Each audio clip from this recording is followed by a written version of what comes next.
Hi hello నమస్తే అస్సలం వాలేకుం. అందరూ ఎలా ఉన్నారు? మేమైతే చాలా బాగున్నాము. మీరు ఎలా ఉన్నారన్నది నాకైతే కామెంట్ బాక్స్లో కామెంట్ చేయండి. నా పేరు సమీరా. ఇన్ని రోజుల నుంచి వ్లాగ్స్ చేస్తున్నాను కానీ ఎప్పుడూ నా పేరైతే చెప్పలేదు కదా. సో నా పేరైతే సమీరా అండ్ ఈ ఛానల్ పేరు వచ్చేసి వైబ్ విత్ నదీరా. ఛానల్ పేరు వైబ్ విత్ నదీరా అని ఎందుకు పెట్టాము అంటే, నేను తర్వాత నా హస్బెండ్ కలిసి ఫస్ట్ అయితే ఛానల్ స్టార్ట్ చేసాము.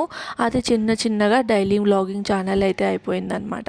సో నా హస్బెండ్ పేరు వచ్చేసి నదీము, ఇంకా నా పేరు సమీరా. అందుకని చెప్పేసి హాఫ్గా చేసి నదీరా అని అయితే పెట్టాము. సో రెగ్యులర్ వైజ్గా మేము ఏమేమి చేస్తున్నాము, ఏంటి, ఎక్కడికైనా వెళ్తున్నామా, ట్రావెల్ చేస్తున్నామా, కుకింగ్ చేస్తున్నామా అన్నట్లు డైలీ వ్లాగ్ చేయాలని అయితే డిసైడ్ అయ్యాము. అందుకని చెప్పేసి వైబ్ విత్ నదీరా అని అయితే పెట్టాము. సో మాతో ఉండే హ్యాపీ సారో అన్ని ఫీలింగ్స్ షేర్ చేసుకోవచ్చు అన్నట్లు వైబ్స్ అనేది పెట్టామన్నమాట. ఫైనల్గా అలా డిసైడ్ అయిపోయి మా ఛానల్ పేరు వచ్చేసి వైబ్ విత్ నదీరా అని అయితే సెట్ అయిపోయింది. ఇంకా దాని తర్వాత చిన్నగా ఇది వచ్చేసి హౌస్ వైఫ్ ఛానల్గా అయిపోయిందనమాట. ఇంకా ఛానల్ పేరు మార్చడం ఎందుకని అలానే పెట్టేశాను. So welcome to our channel vibe with Nadira. ఇదైతే నిన్నటి వ్లాగు, అంటే వెడ్నెస్డే రోజు వ్లాగ్ అనమాట. సో మార్నింగ్ బ్రేక్ఫాస్ట్కి అయితే ఇక్కడ నేను దోశ చేస్తున్నాను. దోశ, ఉర్లగడ్డ పల్లెము, ఇంకా కొబ్బరి చట్నీ అనమాట. సో ఫస్ట్ అయితే దోసపిండి రెడీగా పెట్టేసుకొని ఇక్కడ చట్నీ కూడా ప్రిపేర్ చేసేసుకున్నాను. కొబ్బరి చట్నీ, పచ్చి కొబ్బరి చట్నీ అనమాట. దీనికైతే పోపు వేస్తున్నాను. సో పోపు కంటే ముందు చట్నీ ఎలా చేయాలో చూపిస్తాను, అంటే చెప్తున్నాను. ఆల్రెడీ వీడియో అయితే ముందుకెళ్ళిపోయింది కదా. సో పచ్చి కొబ్బరిలోకి పచ్చిమిర్చి, తర్వాత ఉప్పు, తర్వాత పుట్నాలు వేసి గ్రైండ్ చేసుకోవాలి.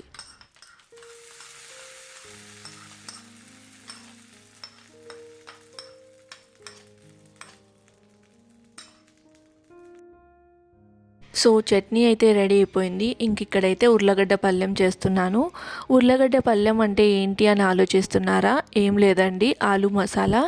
రాయలసీమలో మేమైతే దీన్ని ఉర్లగడ్డ పళ్ళెం అనే అంటాము. దోశ, ఉర్లగడ్డ పళ్ళెము, ఇంకా చట్నీ, ఇది ఎక్కువగా చేస్తూ ఉంటాం. అలానే అందరికీ తెలుసు కదా, రాయలసీమ అనగానే ఎర్రకారం దోశ చాలా ఫేమస్. కానీ ఈరోజు ఎర్రకారం అయితే వేయట్లేదు.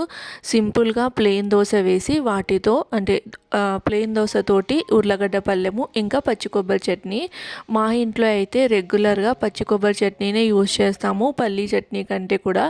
ఎప్పుడైనా ఇడ్లీలోకి తినాలనిపిస్తే, సాఫ్ట్గా ఏదైనా తిందాము అనుకున్నప్పుడు మాత్రమే కొంచెం పల్లీ చట్నీ, తర్వాత ప్లెయిన్ ఇడ్లీ అయితే తింటాము. అదే ఇడ్లీలోకి కాంబినేషన్గా వడ ఇదంతా చేస్తూ ఉంటే మాత్రం కొబ్బరి చట్నీ కంపల్సరీ అనమాట.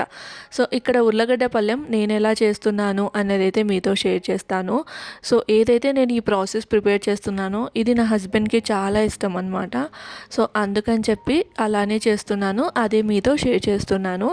ఫస్ట్ అయితే ఆలుని నేను ఆల్రెడీ ఉడికించుకొని పొట్టు తీసేసి ఇట్లా కట్ చేసుకొని అయితే పెట్టేసుకున్నాను. అండ్ కడాయిలో నూనె వేసి ఆవాలు, జీలకర్ర, శనగపప్పు, ఇంకా మినపప్పు, ఎలాంటి తాలింపులో అయినా కూడా ఈ శనగపప్పు, మినపప్పు వేస్తే ఆ తాలింపుకి టేస్ట్ అనేది మారిపోతుంది.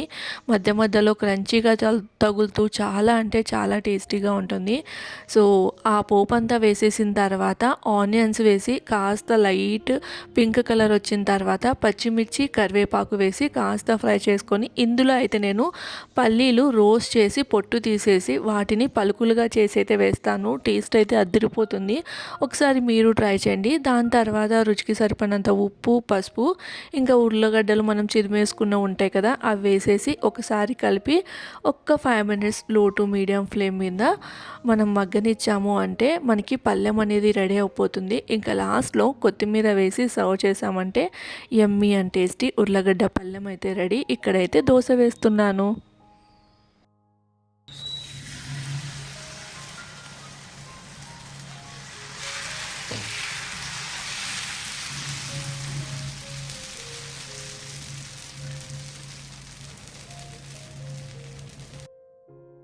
ఇలా సింపుల్గా ప్లెయిన్ దోశ అయితే వేసేసాను. ప్లెయిన్ దోశలోకి కాంబినేషన్గా ఉర్లగడ్డ పళ్ళెము ఇంకా కొబ్బరి చట్నీ అనమాట. ప్లెయిన్ దోసలోకి నాకైతే పల్లీల చట్నీ చాలా ఇష్టము. అది కూడా రెగ్యులర్గా చేసేది కాదు. మా ఊర్లో మా మమ్మీ చేస్తుంది శనక్కాయల చట్నీ అని. పల్లీలు వేయించి అందులో టమాటో, వంకాయ ఇవన్నీ వేసి చేస్తుందన్నమాట. అదైతే నాకు చాలా ఇష్టము. కానీ నదీం తినరు. ఇంకా నేను ఎప్పుడైనా హైదరాబాద్కి వెళ్ళినప్పుడు, తాడిపత్రి ఊరికి వెళ్ళినప్పుడు మాత్రం మమ్మీ చేస్తే తింటాను. ఇంకా స్పెషల్గా నా కోసం నేనైతే ప్రిపేర్ చేసుకోను. అది కొంచెం చేసినా కూడా ఎక్కువ అయిపోతుంది. ఇంకా క్రేవింగ్స్ అస్సలు కంట్రోల్ చేసుకోలేను అన్నప్పుడు మాత్రమే చేసుకుంటూ ఉంటాను అనమాట. దట్టు ఒక 2 మంత్స్కి ఒకసారి, లేదంటే ఒక్కొక్కసారి 5 to 6 మంత్స్కి కూడా చేస్తాను. సో అట్లా ఉంటుంది. ఇంకా బ్రేక్ఫాస్ట్ అయితే హ్యాపీగా కూర్చొని ఇద్దరం తినేసాము. తనకి కొంచెం బాగాలేదన్నమాట, అంటే హెల్త్ అప్సెట్గా ఉందన్నారు. ఇంకా తను వెళ్ళి కాస్త వర్క్ ఫ్రమ్ హోమ్ అయితే చేస్తూ ఉన్నారు. ఇంకా ఇక్కడైతే నేను నా రొటీన్ అయితే చేసుకుంటూ ఉన్నాను అనమాట. అంటే బ్రేక్ఫాస్ట్ చేసేసిన తర్వాత ఎక్కడక్కడ పెట్టేసి, తర్వాత పాత్రలు, తర్వాత ఇల్లు ఊడ్చుకోవడం, ఇంకా మన రెగ్యులర్ పనులు ఉంటాయి కదా, సో అవే చేస్తూ ఉన్నాను. అయితే ఇక్కడ నేను ఏం చేస్తున్నాను అంటే, నేను ఏదైతే పిండి రైట్ ఫర్మెంటేషన్కి పెట్టానో ఆ పిండి సపరేట్గా, తర్వాత ఉప్పు కలిపి ఇప్పుడు దోశలు వేసుకున్నాను కదా, ఆ పిండి సపరేట్గా అయితే పెడతాను. రెండు కలిపి పెట్టాము అంటే పిండి తొందరగా పులిసిపోయే ఛాన్సెస్ ఉంటాయి. అండ్ మనకి చాలా పుల్లగా అయిపోతుంది అనమాట పిండి. అందుకని చెప్పేసి ఎప్పుడైనా కానీ ఉప్పు కలిపిన పిండి తర్వాత మనం నార్మల్గా ఫర్మెంట్ చేసుకున్న పిండి కలిపి అస్సలు పెట్టద్దు. అది కొంచెమైనా సరే, అంటే ఇప్పుడు మనము దోశలు 2 వేసుకున్న తర్వాత కాస్త మిగిలిపోయి ఇంకో కొంచెమే ఉంటుంది కదా, అది కూడా ముందు దాంట్లో అస్సలే వేయద్దు. ఉప్పు కలిపాము అంటే పిండి మనకి పులిసిపోతుంది అనమాట. సో అది ఇంకా ఎక్కడవక్కడ పెట్టేసి ఇక్కడైతే మొత్తము ఈ స్టవ్, తర్వాత ప్లాట్ఫామ్ ఇదంతా అయితే క్లీన్ చేసుకుంటూ ఉన్నాను.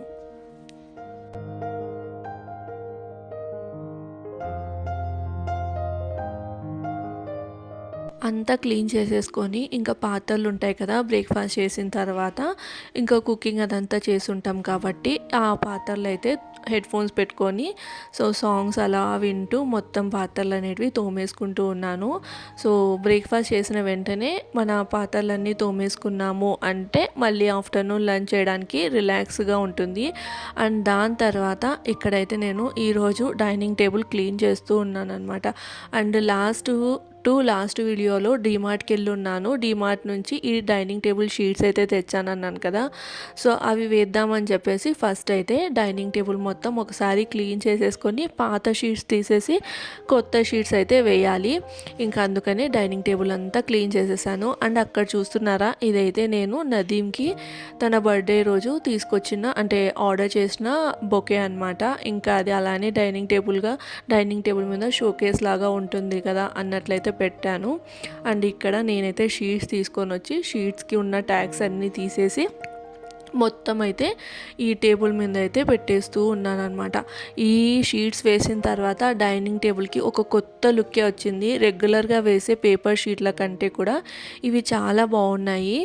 సో డీమార్ట్కి ఎవరైనా వెళ్తే, ఎవరికైనా కావాలి అంటే మాత్రం కంపల్సరీ పర్చేస్ చేయండి. కరెక్ట్ మ్యాచ్ అయింది నా డైనింగ్ టేబుల్కి. సో నాకైతే బాగా నచ్చింది. ఇక్కడైతే మొత్తం సెట్ చేసేసాను. చూస్తున్నారా ఎంత బాగుందో.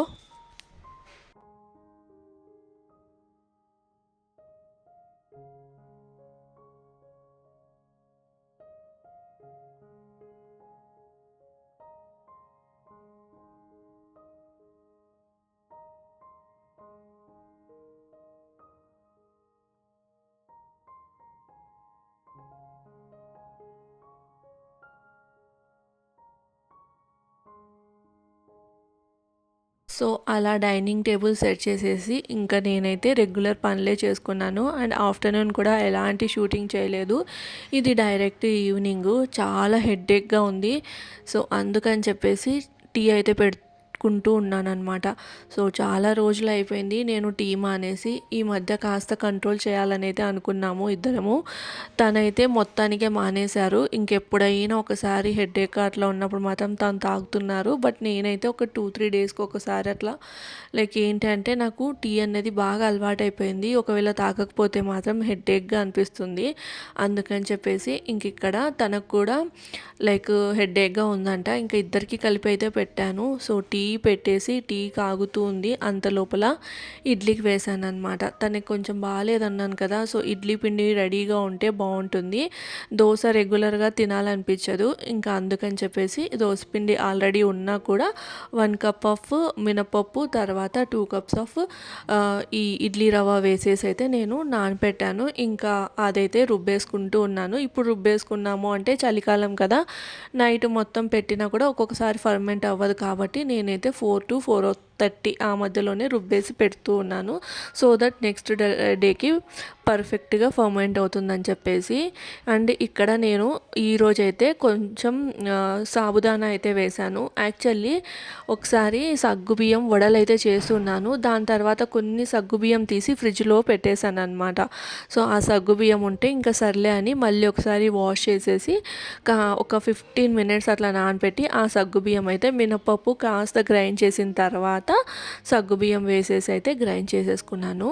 అండ్ మధ్యలో మీకు చూపించాను కదా ఒక బిస్కెట్, అందులోనే హాఫ్ తను హాఫ్ నేను తీసుకొని చాయ్ తోటైతే అట్లా తాగేసి, ఇంకా ఇక్కడైతే మళ్ళీ పిండి అనేది మెత్తగా గ్రైండ్ చేసుకొని అందులో వచ్చేసి రవ్వ ఆల్రెడీ నానపెట్టి పెట్టాను.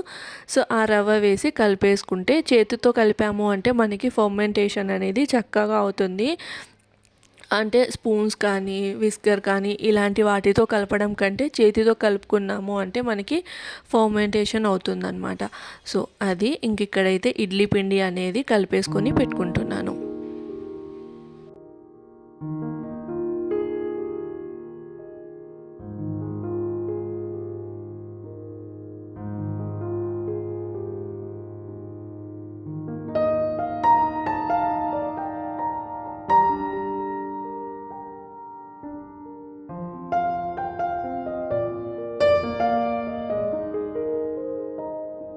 సో ఇక్కడైతే డైరెక్ట్ డిన్నర్ అనమాట. డిన్నర్లోకి సింపుల్గా దోశనే తిందాం కదా అని దోశలు అయితే వేస్తూ ఉన్నాను. పొద్దున్న చేసిన ఇడ్లీ ఇంకా ఉర్లగడ్డ పళ్ళెం అయితే ఉంది, ఇంకా అదే వేసుకొని తినేస్తాము.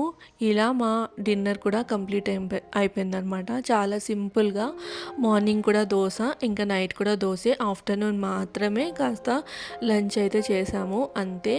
సో ఫైనల్గా దోశలు అయితే రెడీ, ఇంకా కూర్చొని హ్యాపీగా డిన్నర్ అయితే చేసేస్తాము.